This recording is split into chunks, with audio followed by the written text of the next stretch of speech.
Paul TV. Mm-hmm.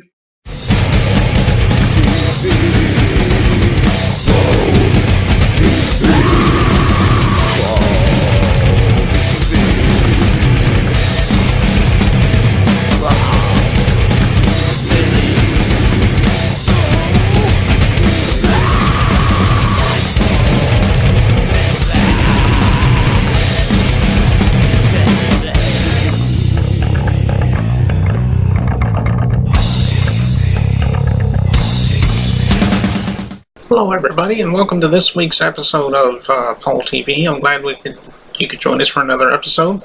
This is our 6th episode of the show, and we want to thank all of our fans for making it a great show, and we're going to continue to do this for quite a while. So any feedback you'd like to leave about the show, we'd appreciate it.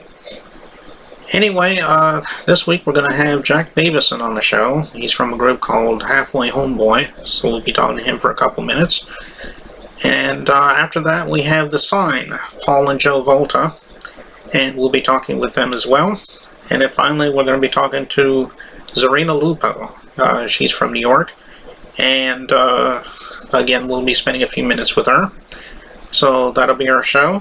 And before we get on to the interviews, I just wanted to let everybody know on our last episode, we interviewed George Davies. And apparently at the time, he had a different address at the time, but he wanted me to let you know personally that the updated address, and that's ggdavies.com. And that's the current web address, so you can look him up, and he's got a couple songs and videos for you to look at right there. So so that's an update for you, so be sure to go to ggdavies.com if you want to learn more about George. And, and then we can go from there. So anyway, without any further ado, let's start the show. Hello, everybody, and welcome to this week's interview. And with us this week, we have Sam Cutler. He was one of the original tour managers of the Rolling Stones. We're glad to have you here this week. Thank you. Good to be here. Okay. Well, I guess the first question is when exactly was that? Was that like in 66, 67? What 69. year was it? 69, okay. Yeah, on the 69 tour of America. Okay, and I know there's probably a lot of people that are watching this that probably don't really know what a tour manager is. Maybe you can explain that a little bit. Well, when a tour goes around America, people like to know where they're going to be staying, how they're going to be traveling, what they're going to be flying in. Are they going to be flying on regular aircraft, or are they going to be flying on hired aircraft, private planes? The whole thing about a tour is that you've got 80, 90, 100 people on tour. Everybody needs to know where they've got to go. There's got to be a plan, that everyone subscribes to. So the tour manager is kind of like the general in an army. He's the guy that's saying, well, this is what's happening to everyone, and then it kind of filters down to the lower ranks, Right. It's an important job. He's the last man standing. Whenever there's a problem, the first person that people go to is the manager. Oh, okay. Well, that's good. Does your job require you to kind of tour with the band? I mean, like when you're flying and you do everything. Yeah, certainly. Oh, okay. You're personally looking after the band. Yeah. Well, you must have a couple of interesting stories about the Stones. I don't know if you want to share any or not, but if you don't want to, that's fine. But maybe you have a couple of interesting stories. The Rolling Stones love the South. They've been all over the South, I mean, their music is based on music that came from the South. So, the Stones love the South. I've been all over America. I enjoyed the South too. I mean, I don't think I was with the Stones in Alabama. No, but they've played Alabama for sure over their long career, They like the South. As far as any personal stories, I mean, do you have any memories from back then when you returned with the Stones that you'd like to share with? I mean, like I said, if they're personal stories, you don't have to worry about that. One of the things about being a tour manager is you know how to keep secrets. It's like working for the Queen of England or working for the President, you just don't. There's lots of things that you see and hear that, you don't get involved with or you don't repeat, for the public. You have to be discreet, A tour manager's not only dealing with the money and the all the problems that are associated with touring, but he's dealing with people's individual lives. I will say the Stones, are very good to work with. They're very professional. They've been doing this for a long time, man. They know how to do it. So yeah, they were good to work for. Well, that's good. Yeah, I know that just recently, Saturday Night Live, they had their 40th anniversary special, and I saw Keith. He was on the show briefly, Yeah, and it's still good to see that all of them are pretty much alive and kicking. pretty much alive and kicking, which is quite miraculous, really, when you think about it. Right. Yeah, it's like the Grateful Dead. I mean, the Stones. I mean, the Stones have played longer than the Grateful Dead, more years than the Grateful Dead. Right. So yeah, And, it's a skill to be remaining alive in the music business. right. Yeah. And Jeff Beck always used to say. I'm Jeff sorry. Beck's way of describing music. Jeff Oh, Beck, the famous English guitar player, Jeff right. Beck, Yeah. he used to say the secret of surviving in the music business is to get away from it for long periods of time, to readjust to normal life. Right. Yeah. It seems like and I remember him too. I don't hear too much about him anymore, but I remember for a while it seems like he was touring or playing with Rod Stewart, I do believe, if I'm not mistaken. Yeah, that was Uh, a long time ago. yeah, that was like back in the 80s, 90s, in Yeah. that area. No, I've he's always still enjoyed his guitar playing, so. yeah, no, he still plays. Hmm. He's got his own band. Well, Yeah, that's good. he's very special. He's one of the greatest guitar players that England ever produced. That's for sure. Um, as far as now, I know you're retired from that, but did you do any other tour management besides the Rolling Stones, or was it just them? Yeah, I looked after the Grateful Dead for 5 years. Uh, yeah, Yeah, I used to like that band too. I think probably my all-time favorite of them was probably Shades of Grey. I think it was Touch of Grey. yeah, I'm sorry. yeah. Touch of Grey. Yeah, well, that was late in their life as a band. I mean, the Grateful Dead went from the mid '60s on. You know what I mean, to the mid '90s. So they played for 30 odd years. And it's a very special band, and because they've got a 50th anniversary show coming up in Chicago, which I hope to be at. And yeah, looking forward to that. Well, that sounds good, man. I know you've been around for a long time, and I'm glad that you were able to know the Rolling Stones the way you did. And I just want to say Thank that you. you've been you've really informed us on a lot of stuff, and I just want to let you know if you have some time, sometime in the future, if you have something that you want to, you know, um, new to talk about or whatever, you're more than welcome to come back on the show anytime. Thank you very much. Well, I appreciate being there. And for all those people out there who love the Rolling Stones and the Grateful Dead, keep having a good life and enjoy the music. Nice talking to you. Okay, and Okay, Paul. I'm sorry. Okay, we'll talk to you soon. Okay, and we'll be right back. Hello, everybody, and welcome back to another interview. And we have a recall here. We have another interview with Craig Lee Smith, who's been on the show before. Well, thank you for coming back on the show there, Craig. That's very much my pleasure, Paul. Okay. So, what have you been up to since last time we interviewed you? What was that, like about a year ago or something like that? Maybe. I'm sorry? About 1 or 2 years ago. Yeah, right. You tell everybody what you've been up to since then. Well, I've been recording and have just released a new CD called Heading West. It's a 3-song EP of songs that I've written over the past 3 years or so. And the title track was a song based on a road trip I made about almost 3 years ago. And I drove my car from Melbourne to Perth and back, which to a similar distance as driving from, say, Atlanta to Los Angeles and back. Well, that's good. Yeah, as a matter of fact, the album you're talking about, I don't really have a copy with me here. I know it's in the other room there. I forgot to bring it in there with me. I don't know if you do, but But yeah, it is a pretty good album, and I enjoyed listening to it. Like you said, it is an EP, which I was kind of shocked because I figured it'd be another 10 or 11 song CD, But it is pretty good though. Yes, and it's a full. I decided I'd do an EP because it's cheaper, quicker, Hmm. and I thought like too much songs, there's like too much filler, and some songs stand out over others. I like to see each song on an equal footing rather than just having two or three good songs and a few lesser known songs as filler. Hmm. Yeah, and that is true because I know that first song, which I do believe is the title track called "Heading West." I know that was like 6 minutes long, and I still thought it was pretty good though. But I think it's pretty much close to an A side because it'll fill just about an A side anyway. So uh, Yes. that's but the overall album is pretty good. Anything else that you've been up to lately? So also I've been learning a new acoustic instrument.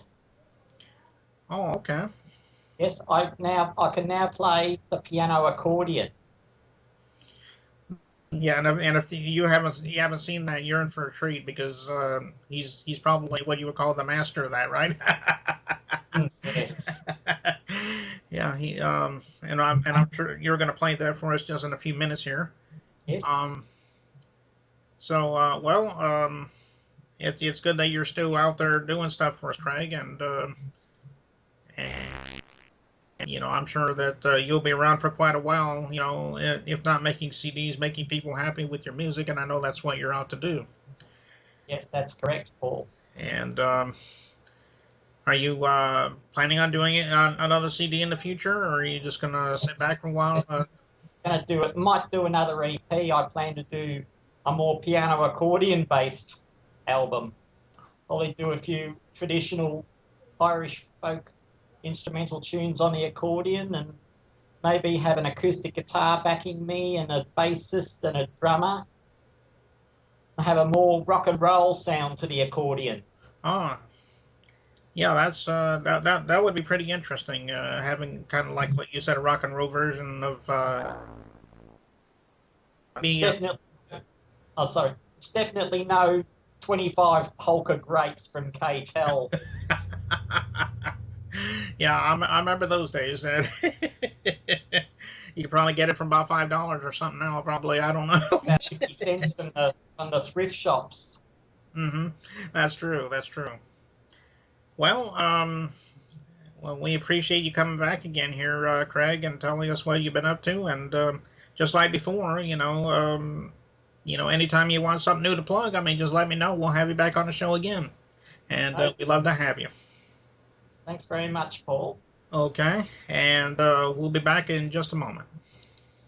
1, 2, and a 1, 2, 3.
everybody, and welcome to this week's interview. And all the way from Birmingham, Alabama, which is only about an hour from where I live, we got Brad Shirley and the Brad Shirley Band with us. How you guys doing?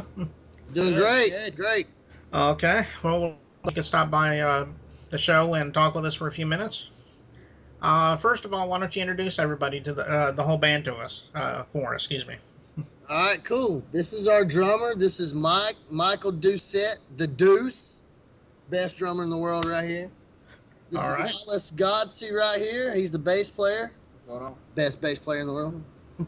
This is Susanna. This is actually Michael's wife, and she does some background vocals, and she also does a few songs with us too. This is Taylor Goodwin. He is the man, the myth, the legend. Okay.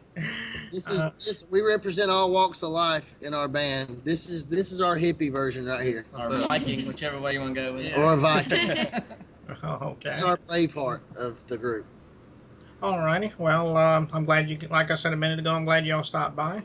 I guess the first question is how did it all begin with music for you, and how did y'all meet? Did y'all grow up listening to the same kind of music? Maybe. Well, that's a good question, man. We started doing the music in 2013. Hollis had just got off tour with a heavy metal band called Catharsis, and I had written a few songs, and it was just like the perfect time. So we got together. We produced the album, which is on iTunes. The name of the album, our debut album, is All the Way Up. And we actually had some other members with us last year, and that didn't work out. And so we found these guys right here, and they have completed everything we dreamed of and beyond. It actually feels like a family now. So we're in good shape now. We're ready to go. Oh, okay. Well, I'm glad that you have your final band there together, after all that time. Did you always grow up liking music of some kind, when you're growing up, and that's how you became musicians, or how did that all start? Yeah, I mean, I started playing guitar and singing and writing different songs probably at 16. It's not just country. I like all different kinds of music. I mean, I listen to rap, I listen to Christian music, I listen to country, rock, classical music sometimes. I mean, pretty much everything. I've always had a passion for it, and just decided I wanted to go for it. So yeah, here we are. Oh, okay. Well, that's pretty good. How about influences as far as that goes? Do you have any bands that influenced you in your musical career? Yeah, I mean, I've got. How much time you got? No, I mean, it's just like I said, man. There are so many. The group Alabama, which is from, Right. which actually lives in Fort Payne, and that. Right. They're one of them. Leonard Skinner. I mean, that's some of the Allman Brothers. Like I said, we all listen to so many different types of music. I think all of it, if you listen to it, it influences you in some type of way. Honestly, though, what actually inspired me to start writing the album, and what inspired me to perform the way I do, and to bring the entertainment value the way that we do, what inspires the vision that I have, is a mix probably between Ken Chesney, Jason Aldean, Brantley Gilbert, Luke Bryan. Yeah, I would say those guys right there, man. That they really inspired me to write, write country music, and it's really rock with country lyrics. So we get down, man. Oh, okay. How about as far as albums? Do you have any albums that are out, or are you being ready to come out with an album? Maybe you could share some of that with us. Yeah. Actually, our debut album, we released it last March, so March of 2014. It's on. You can find it on all digital outlets, but the name of that one is All the Way Up. There are 9 songs on that on that album, and yeah, so we're our shows right now are being booked, and we're playing our original music as well as some covers too. And yeah, we're working on. I've actually written some new stuff that we're putting together to record in Nashville.